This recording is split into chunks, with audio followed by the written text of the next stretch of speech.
1922년 인도의 학자 라칼다스 바너지는 고고학계의 한 획을 긋는 역사적인 발견을 합니다. 4대 문명 중 하나라고 불리는 인더스 문명의 고대 도시 모헨조다로를 발굴해낸 것인데요. 모헨조다로는 기원전 2400년경 지어진 도시로 지금으로부터 수천 년 전 존재했던 초기 문명 중 하나였죠. 1930년대 영국의 고고학자 존 마샬에 의해 본격적인 유적지 발굴이 시작됩니다. 그리고 한 가지 놀라운 사실이 밝혀지는데요. 모헨조다로의 발생 연대가 기원전 4000년까지도 거슬러 올라갔던 것이죠. 이것은 기존의 역사를 뒤집는 충격적인 연구 결과였습니다. 모헨조다로의 건설 시기는 발굴을 거듭할 때마다 점점 더 시대를 거슬러 올라가고 있다. 작업을 진행하면 할수록 우리는 그 연대를 계속해서 수정해 나가야 했다. 모헨조다로에는 최소 3만 명 이상이 거주했으며 도로와 배수로가 존재하고 목욕탕과 곡물창고 27개가 넘는 신전이 있었습니다. 당시 세계 인류의 대부분은 운막집을 살며 생활하던 때에 이러한 거대 도시 문명을 그렇게 오래전에 발생시켰다는 것에 학자들은 큰 충격을 받았죠. 하지만 1965년 모헨조다로를 관리하던 파키스탄 정부가 지하수 분출과 집안 침식을 이유로 발굴 조사를 금지하며 모헨조다로의 비밀을 더 이상 밝혀낼 수 없게 되었습니다. 그렇게 학계의 크고 작은 화제와 논란을 불러일으키던 모헨조다로는 조사 금지 구역으로 지정되며 각종 의혹들만 무성한 곳이 되었죠. 그러던 1978년 영국의 고고학자 데이비드 다벤포트를 주축으로 한 영국과 이탈리아의 공동조사단이 파키스탄 정부로부터 모헨조다로 조사를 승낙받습니다. 그들은 출입이 금지되었던 고대 도시의 일부 지역을 탐사 및 발굴할 수 있게 되었는데요. 연구팀을 이끌고 모헨조다로 내에서 조사를 하던 데이비드는 현지인들로부터 기이한 소문을 하나 듣게 됩니다. 모헨조다로에는 유리로 된 마을이 존재한다. 이에 관심이 생긴 다벤포트는 소문의 근원지로 향했습니다. 그곳에는 정말 유리처럼 보이는 듯한 초록색 광택을 가진 돌들이 있었는데요. 발굴이 중단된 상태로 보이는 마을 유적지 전체에 그러한 유리 결정들이 가득했죠.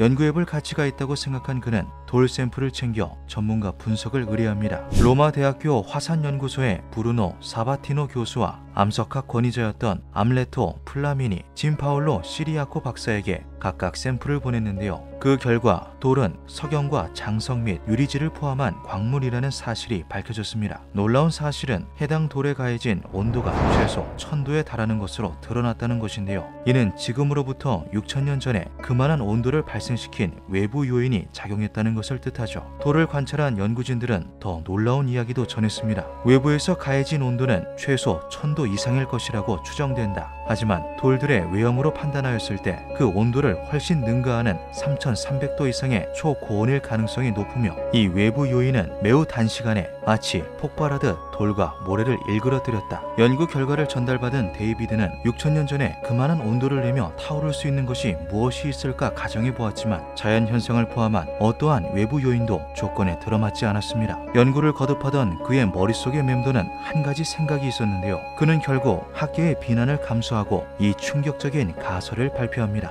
그것은 바로 고대 핵폭발이었죠. 데이비드는 이를 뒷받침하기 위해 마을의 돌에서 발견된 유리 결정체 트리니타이트를 예로 들었습니다. 녹색 빛을 띠는 트리니타이트는 엄청난 고온에 의해 모래들이 순식간에 녹았다가 다시 응고되면서 생기는 유리화된 암석으로 핵실험 현장 인근에서 많이 발견된다고 하죠. 놀라운 사실은 모헨조다로에서 발견된 트리니타이트가 현대의 핵실험장 인근에서 발견되는 트리니타이트보다 더 높은 온도와 압력에 의해 형성되었다는 것이었습니다. 연구 결과대로면 6000년 전 고대 인도에서 현재 핵실험 화력의 배를 뛰어넘는 위력을 가진 폭탄이 터진 것이라는 이야기가 되는데요. 하지만 과학자들은 이에 회의적인 의견을 보였습니다. 해당 트리니타이트가 높은 고온과 압력에 의해 발생한 것은 사실이나 그 이유가 핵과 같은 인공 폭발물이 아닌 운석 충돌과 같은 자연적 현상으로부터 기인한 것이라고 설명하였죠. 하지만 운석 충돌에 의한 발생이라고 보기에는 석연치 않은 점이 있었는데요. 운석 때문이라면 트리니타이트에 각종 기타 물질이 혼합된 상태여야 하는데 모헨조다로에서 발견된 것들은 부산물이 포함되지 않은 순도 높은 결정체의 특징을 가지고 있었던 것이죠. 고대의 수수께끼 저자 고브로스키는 모헨조다로에서 발견된 유골들 또한 고대 핵전쟁의 증거라고 주장하였습니다. 유리마을 인근에서 발견된 유골들은 총 46구로 묘지에 매장된 것이 아닌 집과 도로에 방치된 상태로 발견되었는데 있는데요. 유골들은 공통적으로 외상 없이 누운 자리에서 그대로 사망한 듯 보였으며 서로 손을 잡고 있는 등 초연하게 죽음을 받아들이는 형태의 모습이었죠. 이상했던 것은 유골들에서 측정된 방사능 수치가 정상 범위를 훨씬 뛰어넘는 기준치의 수십 배가 넘는 양이었다는 점입니다. 게다가 유골 중 일부에는 고온에 가열된 흔적이 발견되기도 하였죠. 몇몇 학자들은 이것이 화산 폭발에 의한 것이라는 가설을 제기하기도 하였으나 모헨조다로 지역 일대에 대규모 화산 폭발은 없었던 것으로 조사되었으며 화산 폭발로 인해 매장된 유골에서 기준치를 뛰어넘는 방사능이 관찰될 이유도 없었습니다. 핵폭발의 증거로 거론된 것은 이뿐만이 아닙니다. 고대 인도의 대서사시인 마하바라타의 핵전쟁을 묘사하는 듯한 문헌 기록이 적혀있다는 주장이 제기된 것인데요. 서사시에는 신화적인 이야기라고 보기에는 다소 의아한 부분들이 포함되어 있죠. 용맹한 아드와탄이 비마나를 타고 내려와 아그니아 스트라를 발사하였다. 이 무기는 적의 상공에 소나기와 같은 불꽃의 화살을 내리붓고 그로 인한 농후한 구름은 상공을 어둡게 하였다. 불바다와 암흑에 이어 맹렬한 광풍이 일기 시작하자 울부짖는 소리가 들려오고 일대의 모든 모래가 날아갔다. 마치 하늘이 무너지고 땅이 꺼지는 듯했다. 태양이 공중에서 흔들리고 땅이 울렸으며 동물들은 타죽고 강물은 들끓었다. 우레 같은 소리와 함께 적들은 불에 탄 나무처럼 쓰러졌다. 신비주의자들은 여기서 언급되는 비마나는 고대에 존재했던 일종의 비행체이며 아그니아스트라는 비행체에서 발사한 미사일, 즉 핵폭탄이라고 말합니다. 문헌 속에 언급된 아그니아스트라의 위력도 마치 핵폭발을 묘사해 놓은 듯한데요. 문헌 속에 적힌 2차 전쟁에는 더욱 충격적인 기록이 남아 있습니다. 9월간은 신속하고 힘센 비마나를 타고 적진의 궤적을 그리는 브라흐마스트라를 날렸다. 이것은 우주 전체의 힘을 다 가진 듯한데 그 밝기는 마치 만 개의 태양과 같았으며 하늘로 올라가는 연기와 불기둥의 장관은 비할 바가 없었다. 시체는 형체도 알아볼 수 없을 정도로 타버렸고 머리카락과 손톱은 떨어져 나갔다. 전사들은 죽음에서 벗어나기 위해 강에 뛰어들어 몸과 무기를 씻었다. 해당 기록에도 비마나가 등장하며 아그니아스트라와 이름이 비슷한 브라흐마스트라가 나옵니다.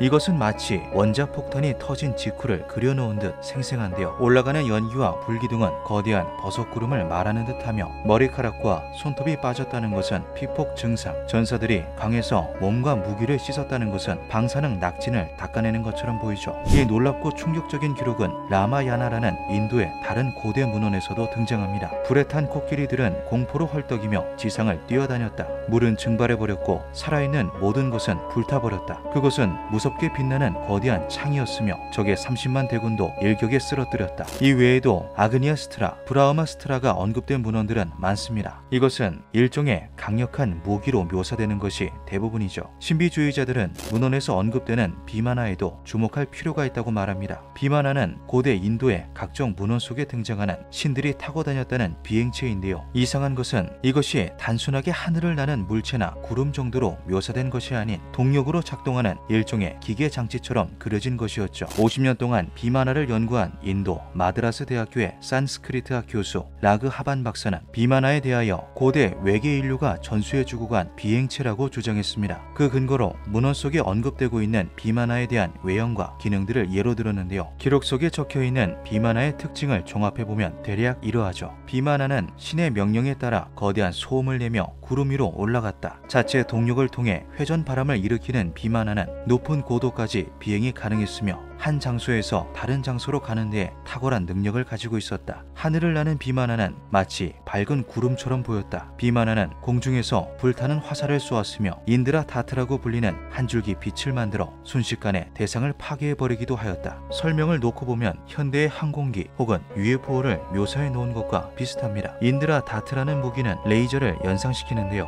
문헌 속 비마나에 대한 내용들은 허구적인 상상력에 의해 탄생한 물체라기보다 실제로 존재하는 물체를 설명하는 느낌이 강하죠.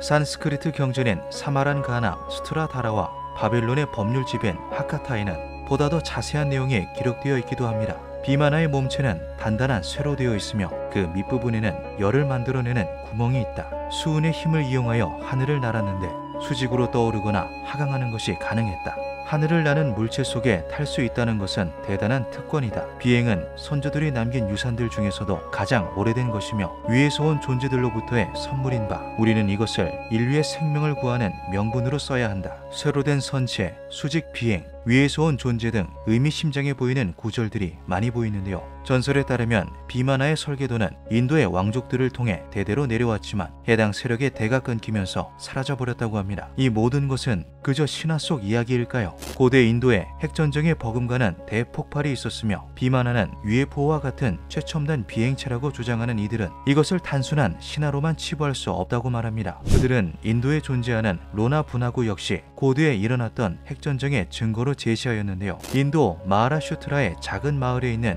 이 거대한 구덩이는 폭이 1.8km, 깊이가 150m에 이릅니다. 이러한 모습의 구덩이는 대부분 운석 충돌에 의한 것으로 인도 말고도 지구 전체에 넓게 분포하고 있죠. 하지만 로나 분화구가 이상했던 것은 그곳에서 유성 물질의 충격 흔적을 전혀 발견하지 못했다는 것입니다. 구덩이에서 6만 메가파스칼에 달하는 비정상적으로 높은 압력 징후가 발견되었기 때문에 자연 발생이라고 하기에도 어려웠죠. 혹시 이것 또한 비마나 혹은 브라흐마스트라와 관련이 있을까요? 어쩌면 인류 역사에 있어 가장 중요한 비밀을 감추고 있을 수도 있는 모헨조다로. 파키스탄 정부의 반대로 인해 모헨조다로의 연구는 현재까지도 원활히 진행되지 못하고 있습니다. 소규모의 프로젝트성 조사는 이어지고 있으나 지표로 삼을 만한 연구 성과를 내기에는 턱없이 부족하죠. 이로 인해 모헨조다로의 정확한 발생 시기가 어떻게 되는지, 번영하였던 고대 인류가 무슨 이유로 갑자기 사라졌는지는 미스터리로 남아 있습니다. 모헨조다로는 세상에서 가장 불가사의한 고대 도시라고 불리기도 하죠. 노벨 화학상을 수상한 프레드릭 소디는 1909년 발표한 저서